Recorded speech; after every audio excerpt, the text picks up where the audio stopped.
Thanksgiving morning, Mom phoned. We've set aside a children's table for your brother's kids, but no room exists for yours. Dad then added, so, we all agreed it's better if you don't show up. I responded, understood, then paused their $2,300 rent installment and stayed put. Before long, 81 missed calls and a voicemail awaited. At 1:33, Dad spoke words that made me speechless. Can you imagine being told your own kids aren't welcome at Thanksgiving dinner by the very people you've supported, financially, for years? My chest still tightens just thinking about it, because that day, something inside me didn't just snap, it fundamentally shifted. My name's Grant.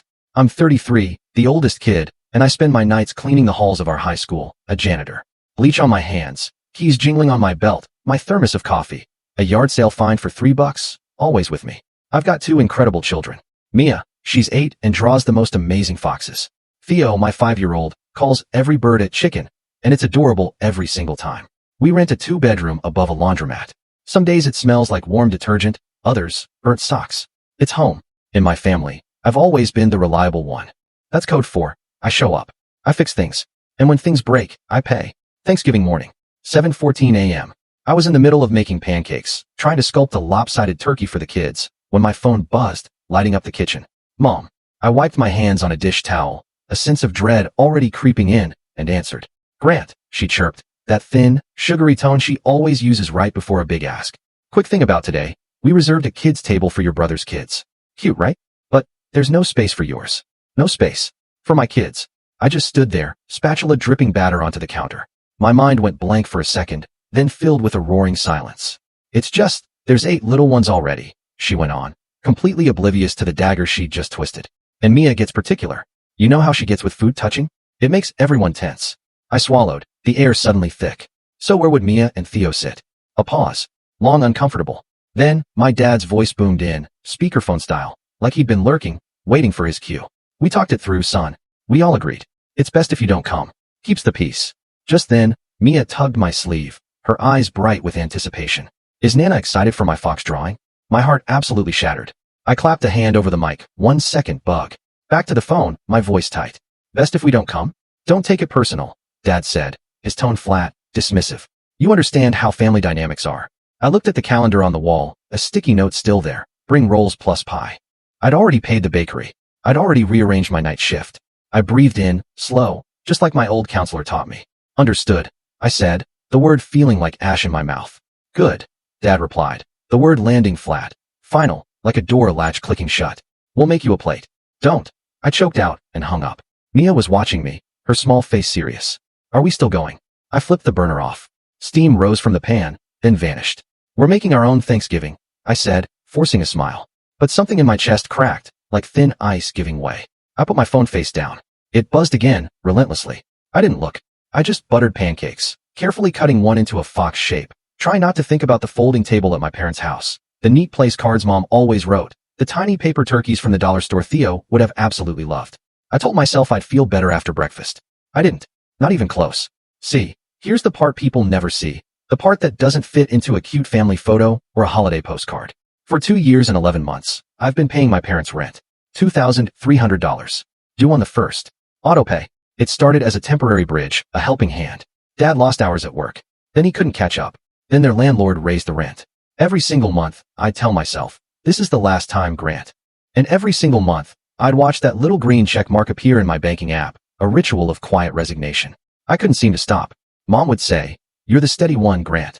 Dad would chime in, it's what family does. My younger brother, Brett, the golden child, would text, you're a legend, man. Drinks on me when I'm up. Brett, who has 3 kids with 2 different women and a new business idea every quarter. He also has the password to my Netflix, my Amazon Prime, my old gym membership, and, apparently, to my parents' calendar because his events, his kids, his whims, always took priority. Always. People hear janitor, and they probably think I'm barely scraping by, drowning in debt. I'm not. I have pride in what I do. I love the quiet satisfaction of clean hallways and bright, gleaming floors. I love the way the building hums after midnight. I like being the guy who knows exactly which light switch works which stubborn fixture. But I'm not a bank. And every extra hour I worked, scrubbing gym floors in summer, setting up for graduation in June, tackling the moldy storage room nobody else wanted, I worked with a number burning in my head. 2,300, 2,300, 2,300. When Mia was born, I sold my cherished guitar to buy a car seat. When Theo arrived, I learned how to rebuild a vacuum from YouTube tutorials just to save a few bucks. My parents, they saw how I could stretch a dollar, how I could make things work. And then, they stretched me. You owe us, Mom said once, not even angry, just matter of fact. We kept a roof over your head. I was a kid, I replied. Exactly, she said, as if that proved her point entirely. Brett, meanwhile, just floated. From job to job. When he landed at the auto shop, he'd post selfies in greasy gloves with captions like, grind time. 3 weeks later, when he quit, it was a meme about toxic workplaces. He calls me Big G when he wants something. He calls me Just Grant when he's telling a cousin I'm overdramatic about money. Last Thanksgiving, I bought the turkey and the ham. Mom even texted me a list of preferred brands. Don't get the cheap cranberries, she wrote, like she was doing me a favor. I smiled, a tight, weary smile, and bought the good ones. I brought extra ice, a roll of trash bags, because the year before, we'd run out and Dad, with a knowing smirk, had said, well, you're the janitor. In September, Mom called, asking if I could float Brett half the childcare for a weekend so he could attend some networking event. I sent her $120, telling myself it was for the kids, Brett's kids, not him. In October, she called at 10 p.m. The car insurance is late. Your father forgot, she said, the way you'd casually mention the mail was delayed. I paid it. While I was putting off my own dentist appointment, chewing only on the right side of my mouth because of a lingering ache. When I dared to push back, just a little, they'd tighten the script. You're being selfish, Mom would accuse. You think you're better than everyone? Dad would demand. Bro, money comes back, Brett would text. Vibes don't. 2 weeks before this Thanksgiving, Mom called from the baking aisle. We're doing name cards this year, she announced. Brett's kids are the cutest. They'll love it. Mia overheard. She spent an entire afternoon making her own place card, with glitter glue and a wonky heart over the eye. Look, Dad, she'd said, pointing to our fridge, as if the door was a table waiting for her. I'll sit there. I told her we'd all be together. I believed it. Because believing that lie hurt less than admitting your family has a favorite word for you. Resource. The small rips, the growing tears in the fabric of what I thought was family, they showed up long before that awful call. Mom forgot to add Mia and Theo to the group photo plan, then just wrote, we'll squeeze them in. Brett posted in the family chat, kids' table is going to be lit. I replied with a thumbs up and a turkey emoji, and sat on my hands, metaphorically, physically, just sat there. The night before Thanksgiving, I worked a short shift, cleaning the gym after the pep rally. On my way out, Coach slipped me a foil-wrapped plate of leftovers. You got family tomorrow? He asked, a kind smile on his face. Yeah, I said, my voice hollow. My phone buzzed. A text from Dad. Bring the rolls and pecan pie if you can. And don't be late this time. Last year, I'd been late because the checkout line was a mile long. He'd mentioned it every single holiday since. At home, I set my alarm for 6:30 a.m., pulled the bakery receipt from my wallet, and stuck it under a magnet, a plastic chicken that Theo thinks is a turkey. Gobble, he says, and it's funny every time. Then Thanksgiving morning happened. No space for yours. It's best if you don't come. You understand? The words echoed. I hung up and tried to make pancakes into foxes. Mia smiled at the first one, then asked if Nana would like it. Nana loves everything you make. I told her, and it wasn't entirely a lie. Nana loves, in a big, general way. She just loves the wrong things more. I spent the morning mixing batter, the whole time swallowing a fury that tasted like metal. At 10:02 a.m., Brett texted. A photo of his twins, beaming at the kids' table, paper crowns askew, tongues dripping orange soda. Family, he wrote, 3 heart emojis. I watched that word sit there on my cracked screen, mocking me, like it had absolutely nothing to do with my life. At 10:23 a.m., the group chat dinged again. Aunt Lisa. Can someone pick up extra ice? Dad, Grant can. Mom, he's coming later. Brett, LOL. True. I didn't reply. I just slowly, deliberately, put my phone in the cutlery drawer and shut it, gently, like I was tucking a sleeping animal into a dark, safe place.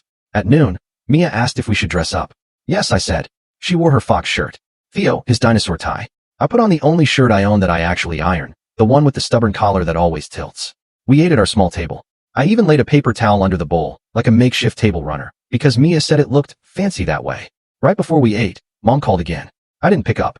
I heard the voicemail ding. I didn't listen. Back then, it was still noon, and I was still trying to tell myself that being excluded was just some big misunderstanding, something that could be cleaned up with the right mop. But later, at 10:07 p.m., I finally opened that cutlery drawer, pulled out my phone, and saw it. 14 missed calls, 11 texts, and a photo of a long table, groaning under casseroles, green beans, sweet potatoes, those canned cranberry slices wobbling in perfect circles. Dad, where are you? Bring the rolls. Mom, Grant, this is childish. Brett, bro, don't make it weird. My hands shook as I typed and erased 3 different drafts. And then, I did the thing I do at work when a spill starts spreading in every direction. I drew a line. In the family chat, I wrote. We're not coming. You told me there's no space for my kids. There's space here. I attached a photo. Mia and Theo, at our little table, paper towel runner and all. No guilt. No pleading. Just fact. A minute later, my phone rang. Dad. I declined. Mom rang. Declined. Brett rang. Declined. Then the messages started. Mom, you're punishing us. Classic. Dad, your attitude is exhausting. Brett, bro, you're blowing up the whole vibe. I typed, my fingers flying. I've covered your rent for 35 months. I've bought the past 3 holiday dinners. I have the receipts today. I'm feeding my kids. Silence. Then a rush. Mom, we never asked you to. Dad, this is a day for family, not for accounting. Brett, did you just say receipts? I didn't answer them. I opened my banking app. My thumb hovered over that toggle, the one I'd never dared to touch. Auto-pay parents' rent. I stared at it for a long, long moment. It felt like standing at the end of a long, dark hallway with the lights off, knowing exactly where the switch was, but not sure what kind of light, or what truth, it would reveal when I finally flipped it. I closed the app without touching it. Not now, I told myself. Not out of anger. Eat with the kids. Watch the parade. Take a walk. Decide when your hands aren't shaking. We ate. Theo asked if the giant balloon turkey was heavier than our car. Mia asked if Nana was mad. Nana is busy, I said, and realized it was true. By evening, the parade rerun had given way to a football game that nobody in our house cared about. I made cocoa. We built a blanket fort, and we fell asleep in it, all 3 of us, under the cheap string lights I'd picked up from a clearance bin in July. At 9:18 p.m., my phone vibrated on the coffee table. Then 9:34. Then 10:02. I kept ignoring it. At 11:47, a text from Aunt Lisa. You okay? I thumbed back. We're good. Thanks. At 12:51 a.m., I woke up, the whole blanket fort buzzing. My phone's lock screen was packed with so many missed calls. The font looked smaller just to fit them all. 81. My stomach went cold. Then, at 1:33 a.m., a new voicemail appeared. From Dad. I stared at it for a long, long time. Then I pressed play. His voice was low, slurred, or tired. I couldn't tell. You listen to me, he said. You think you're some hero because you mop floors and throw money around? You're not family if you don't fall in line. You hear me? Not family. The room felt impossibly quiet. The string lights hummed softly. Theo snorted a little beside me. Mia's small hand was curled around my sleeve. Not family. I didn't cry. Something else happened. Like a latch sliding into place, definitively. The line was drawn. I didn't have to argue anymore. Or explain. Or produce a single receipt. I didn't have to give. I just had to stop. I sat up, careful not to wake the kids, and opened the banking app again. The toggle was still there, small and green, like a quiet lie I'd been living. I tapped it. Autopay paused. A prompt popped up. Are you sure? I pressed yes. It wasn't anger anymore. It was clarity. Clean and simple, like the first pass of a mop across a muddy floor, when the water shows you what the tile actually looks like. The truth. Morning smelled like cocoa leftovers and blanket dust. Sun through the blinds made thin, bright bars across Theo's dinosaur tie, now on the floor. I brewed coffee in our chip machine, the one that sighs like an old dog when it pours. Mia stirred, hair stuck to her cheek. Is it today again? She asked, which is her sweet way of asking if things are normal. It's today, I said. And we're going to the park. My phone lay face down. I turned it over and skimmed. More texts, piled up like a weird, unstable tower. Mom, call me ASAP. Dad, we need to talk about consequences. Brett, you know the landlord is calling, right? You better not be screwing them like that. I didn't answer. I made scrambled eggs. Theo called them cloud eggs. He ate 2 and asked for another. I felt the old guilt flare, that automatic reflex I'd had for years, and then watched it go out like a match in the wind. I didn't owe them an explanation. They owed my kids a seat at a table. At 9:22 a.m., a number I didn't recognize called. Voicemail. Hi, this is Jose from Maple Gardens Apartments. We're following up on the rent for Unit 2B. His voice was polite, tired. I imagined his desktop full of sticky notes. I wrote the number down, set it aside. At 10:15, Aunt Lisa again. They're scrambling, she said, her voice low. Your dad is loud. Your mom keeps saying it's a misunderstanding. I'm not taking sides, Grant, but I see you. I called her back. I don't want you in the middle, I told her. I've been in the middle since your brother learned to speak, she replied, a small, sad laugh in her voice. Are the kids okay? They're fine, I said, and realized, truly realized that they were. They were playing with couch cushions, shaping them into a boat. She lowered her voice again. Your dad said, not family, didn't he? I didn't answer. She exhaled. Okay then. You do what you need to do. At 11:03, Mom called. I answered. A first for the day. Finally, she snapped, the word stretched taut. We had a scare this morning. Your father thought you'd. Well, never mind. Listen, about yesterday, everyone was overwhelmed. You know how Brett's kids get. It was better to keep your 2 out of the chaos. Better for who? I asked, my voice steady. For everyone, she insisted. You overreacted, and now the rent. This is petty. It's money I make cleaning other people's messes after midnight, I said, my voice rising. It's not petty. We counted on you, she said, switching tactics. We built our budget around you. I know, I said, a bitter taste in my mouth. That's the problem. She inhaled, a warning. You're going to regret this. Blood is blood. I looked at Mia. She was sticking stickers to the floor, counting them. 1 fox, 2 fox, 3 fox. Theo was giving his stuffed dinosaur a pep talk about bravery. Blood is blood, I thought. And then I thought about that 1:33 a.m. voicemail and decided definitions can change. We're done, I said. When you're ready to talk about my kids like they are part of this family, you can call. Until then, talk to the landlord. She hung up with a scoff. A minute later, Brett. Bro, what did you do? They're freaking out. You can't just stop. That's wild. I typed, we can talk when you delete my kids' names from the list you never wrote. He replied with 10 crying laughing emojis. Then, another text. You're making this about the kids like a manipulator. Classic. I put the phone in the drawer again. At noon, we walked to the park. The sky was a brittle blue, the kind that makes everything sharp and clear. The swing squeaked its rhythm. A dad in a bomber jacket pushed a toddler, saying, higher, in a voice that carried 10 different ways of saying love. Mia drew a fox in the dirt with a stick. Theo collected leaves, naming each one Kevin. On the way home, we stopped at the corner store. Ms. Rivera, behind the counter, smiled warmly at my kids. You 3 doing your own Thanksgiving? She asked. Yeah, I said. Good, she replied, her eyes twinkling. The best kind. Back home, I checked my work email. Custodian schedule updated. Mr. Patel asked if I could cover a Sunday floor wax. I said yes. I like waxing floors. They shine proof back at you. Effort in, result out. They never tell you you're not family when you do a clean job. By evening, the second wave hit. Extended family. Cousin Jake. They're saying you abandoned them. Uncle Mike. You always had a temper. A message from a number saved as Brett's other number. This is Shay. He can't afford diapers now because of you. Hope you're happy. I didn't reply. I opened my notes app and started typing. Dates. Amounts. Screenshots of transfers labeled rent, car, groceries. I wasn't building a case for them. I was building one for me, to look at when the doubt came, like a cold tide rolling in. Around 8:40, Maple Gardens called again. I answered. Jose. I said, a slight tremor in my voice. Hi. He cleared his throat. Look, we had the payment on auto. It bounced. Your father called and said you'd fix it. I won't. I said, my voice steady now. But I can't imagine it's pleasant to deal with him. I'm sorry. He was quiet for a moment. People think landlords are villains, he said finally, his voice tired. I just need the books to balance. I get it, I said. I mop glitter out of gym mats for a living. He laughed, a short, surprised sound. Okay, he said. Thanks for letting me know. I'll talk to them. After we hung up, I stood at the window and watched the laundromat sign blink. Open. Then a black square. Then open again. In the glass, I could see my reflection, with 2 small heads leaned into my sides. We looked like a unit. We looked like a family. Saturday morning, a long message from Dad. If your goal was to humiliate us, congrats.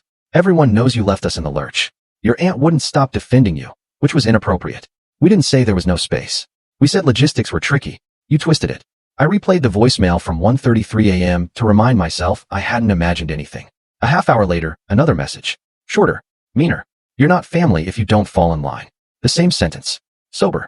In daylight. He wanted it on record. Good. Me too. Sunday night. Aunt Lisa sent a photo. My mom and Dad's dining room. Chairs pulled far from the table. Place cards from yesterday, still on the plates. A close-up of one card, Brett's kids. The tiny paper turkey menacing in the corner. No cards for Mia or Theo at all. I felt the old sadness hit. Then pass. I screenshotted it, put it with the rest. Not to post. Not to blast. Just to remember. Work on Monday was quiet. Hallways echoed differently when the kids are off. I buffed the gym floor until I could see the lights above me mirrored, perfectly, like stars. Neat rows. Nobody jostling anyone else. Each light with its own space. I clicked my keys against my belt and thought about space. Tables. Voices. And boundaries you tape to the floor so people don't cross and call it a misunderstanding. By Wednesday, the noise started to fade.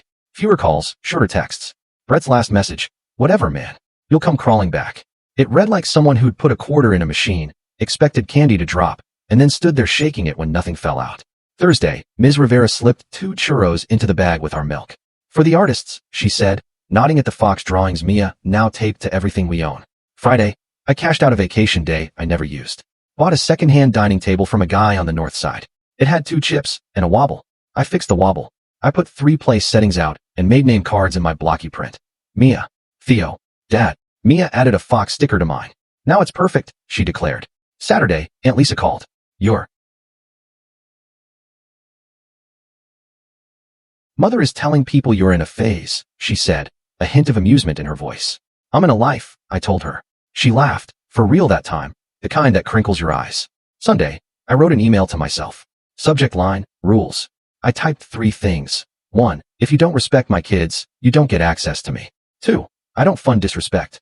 3. I won't argue with people who rewrite the past while I'm still standing in it. I pinned it. Now, when the old reflex reaches for my wallet, I opened that email and read it out loud. On the 1st of the next month, that green check mark didn't appear. The world didn't end. The only thing that ended was a spell I'd been under for a long, long time. The kind that makes you forget to count yourself. A week after everything, I was stripping wax in the science wing. It's loud work. The machine hums, and the chemical smell climbs up your nose. Mr. Patel stopped in the doorway, raised 2 fingers in a salute. Floors look good, Grant. Thanks, I said. The hum of the machine hid the rest of what I felt, which was fine. I'm not great at receiving praise, but it landed. At lunch, I sat on the back steps and ate a ham sandwich that was 80% bread. The sky was low and gray. I checked my phone. No new messages from my parents. One from Aunt Lisa, a photo of a plain table at her place, 3 plates, and a caption, "Come Sunday." I typed back, "Yes, the kids will bring foxes." That night, Mia fell asleep with a glue stick in her hand. Theo, ever so serious, said, "I made space for Nana," pointing to an empty square he'd drawn between 2 foxes on a page. Children do grace in big, clumsy handfuls. They leave room. I'm learning to leave room too. But not a seat I have to pay for and pretend I'm grateful for. I saved Dad's 1:33 a.m. voicemail. I don't play it. I don't need to. The words are branded in my memory. Not family. He meant it as a knife. It worked like a key. Here's what I know now. In simple words I can repeat when I'm tired and the old scripts rattle in the drawer with the cutlery. Family isn't a table you're allowed to sit at only if you foot the bill, smile at the insults, and let your kids wait in the hallway. Family isn't a group chat that explodes when you stop sending money. Family isn't understood, said through clenched teeth at 7:14 a.m. Family is Mia sticking a fox on my name card and saying, "Now it's perfect." Family is Theo naming every leaf, Kevin, and insisting Kevin is brave. Family is Aunt Lisa saying, "I see you," and then actually seeing. Family is a rule you make in your own handwriting and tape to the inside of your wallet so your hands remember, I don't fund disrespect. If my parents ever want to sit at our table, they can. They know the price. It's not $2,300. It's not a pie. It's not diapers for Brett or a new excuse or a quiet apology that trails off into a request. The price is a real apology to 2 small humans who colored their own place cards and were told there was no space for them. The price is Dad saying, "I was wrong," without an asterisk. The price is Mom saying, "We won't do that again," and then, actually, not doing it again. Maybe that won't happen. Maybe Brett will keep posting. Maybe my parents will keep a seat open for a resource and never notice it stays empty. I can live with that. I've got keys. I've got a table. I've got Fox stickers. On Thursday, I picked the kids up from school and we stopped at the bakery. Mia pointed to a pecan pie. "Can we still have this?" she asked. "Yes," I said. We ate it at home. 3 forks, no ceremony. I cut the slices messy. Nobody corrected me. Before bed, I stood in the kitchen with the light off. The city noise muffled by the humming laundry machines downstairs. I thought about all the months I'd pressed send on that autopay, because love sounded like bills paid on time, because reliable one felt like a personality instead of a leash. I thought about not doing that anymore and felt something widen in my chest, a space. I'm Grant. I mop floors until they shine. I make Fox pancakes badly. I pick up glitter with blue tape because that's the only thing that actually works. I am the father of 2 kids who deserve more than no space. I am not a resource. I am not a punishment. I am not the villain in someone's flimsy story about logistics. I'm the guy who paused a payment at 1:33 a.m. and started a better life at 1:34 a.m. I won't let them use me again. I won't teach my kids that love means pain to be tolerated. If my family wants me, they can knock. If they don't, fine. We've got plenty to do. Tables to study, floors to shine, leaves named Kevin to collect. "Dad," Mia said from the doorway, her voice sleepy. "Tomorrow, can we make the Fox pancakes again?" "Yeah," I said. "We'll save Nana a seat on the drawing." "Okay," she said, satisfied, and padded back to bed. I put the bank card back in my wallet, shut the app, and turned off the kitchen light. The apartment went soft and dark. The laundry downstairs hummed like a faraway ocean. I stood there a second longer, then went to tuck my kids in. And that was it. Not revenge. Not a scene. Just a boundary you could see from the doorway. Neat and bright like a freshly buffed hallway. A place where my kids and I live, not where we beg to be let in. This whole experience, it changed everything. It forced me to redefine what family truly means. I'm curious, have any of you ever had to draw a really hard line with your family, or stand up for yourself in a way you never thought you could? Tell me what you think. I really want to hear your stories in the comments below.